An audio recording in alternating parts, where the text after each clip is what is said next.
Buen día, bienvenidos a otra transmisión de Alcaldes de México. Es lunes 23 de noviembre, estamos en la serie Acciones de Gobierno ante el COVID-19, a través de la cual hemos platicado con presidentes municipales y gobernadores sobre el impacto que la pandemia ha provocado en sus localidades y regiones. Hoy es un lunes especial.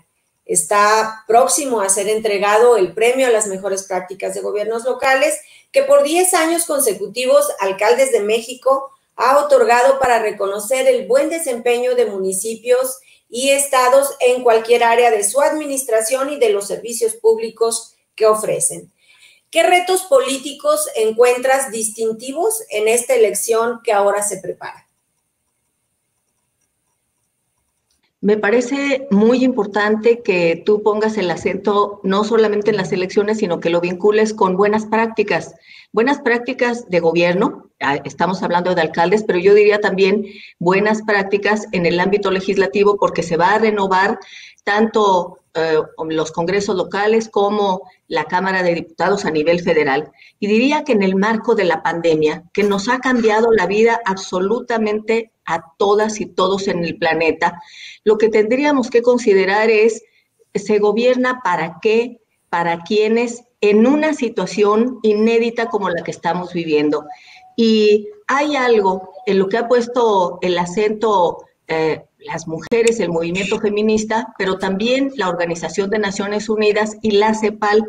Y ahora mismo, esta semana, hace unos cuantos días en la Cámara de Diputados se aprobó una reforma constitucional a yo diría, no es un gran tema, es una gran causa, que es la de los cuidados. El derecho a los cuidados que tenemos todas las personas, todos los seres humanos, que debe estar garantizado por la sociedad, en las familias y por el Estado.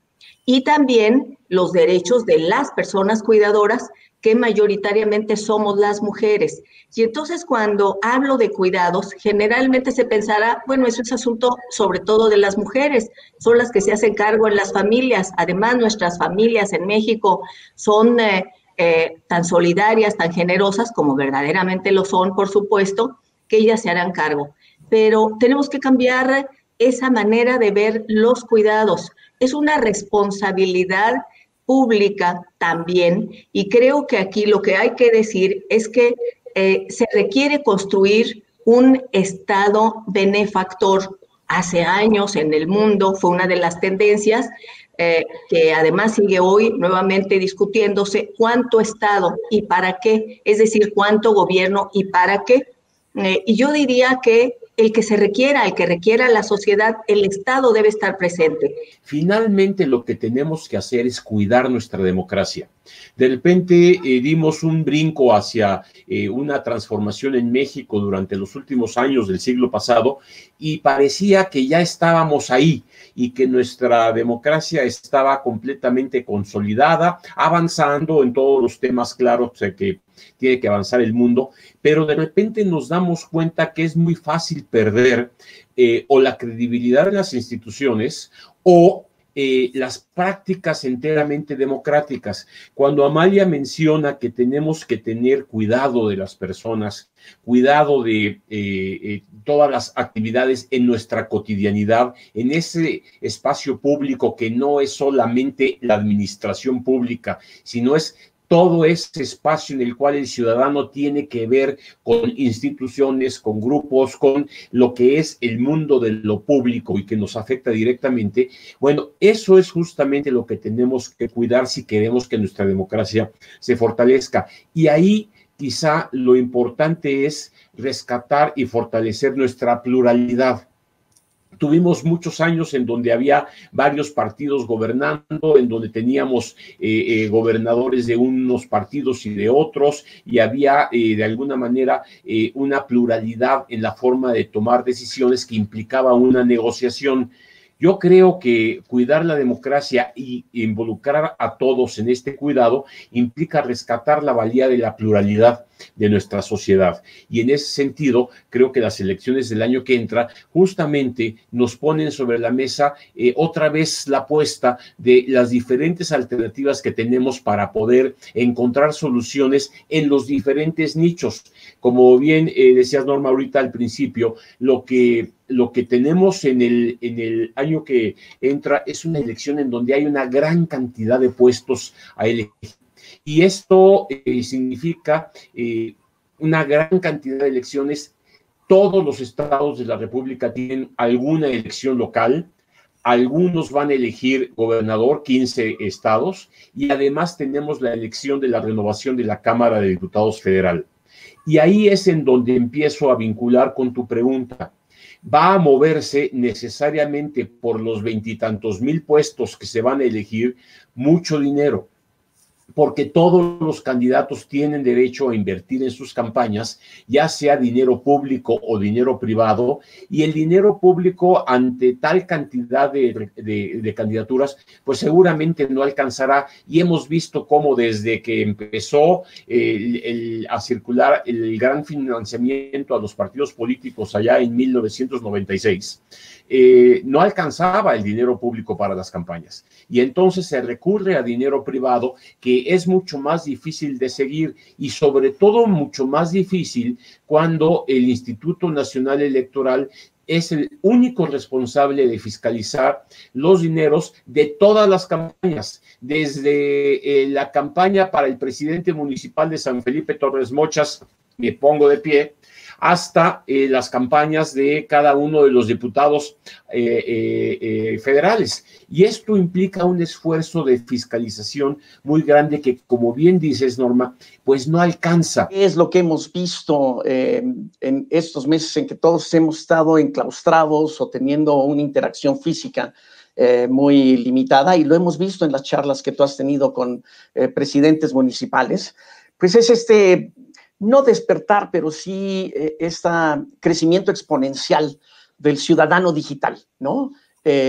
Cómo nosotros como ciudadanos y como consumidores hemos hoy encontrado inevitablemente en el mundo digital la forma de interactuar, la forma de comunicarnos, la forma de solucionar necesidades básicas de comida a través del comercio electrónico o de compras como lo hemos visto también, de interacción con la autoridad, ¿no? Estas plataformas de las que hemos hablado en muchos de los paneles de alcaldes de México, donde a través de plataformas digitales la autoridad se pone en contacto con el ciudadano para resolverle cosas que ya no son hoy factibles gestionar en una oficina física. Entonces, ¿qué tenemos hoy? Pues hoy hemos tenido un ciudadano mucho más activo en redes sociales, mucho más familiarizado con el mundo digital, más dispuesto a hacer ese tipo de transacciones, tanto económicas como políticas, en términos de sus expresiones, a través de Instagram o de Facebook o de Twitter o a través de plataformas especializadas.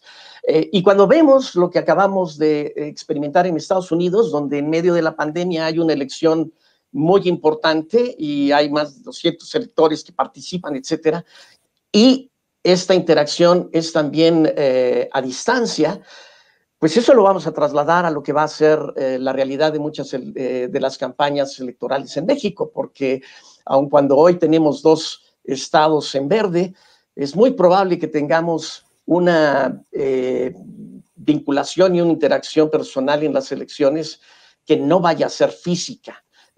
No vamos a tener una solución al tema del COVID en el primer semestre del año. Las elecciones son en el 6 de junio, entonces buena parte de la campaña va a tener que ser desarrollada a través de algún tipo de interacción más digital, ¿no?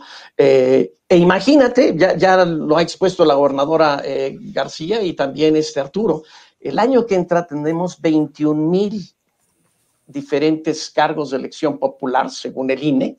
No solo son los 500 diputados federales ni los 15 gobernadores, sino que también tenemos elecciones para 1,063 diputados locales y cerca de casi 2,000 ayuntamientos. Y cada ayuntamiento, pues obviamente el cabildo está compuesto por diferentes puestos. Entonces, 21,000 gentes que buscan atraer la atención de los ciudadanos.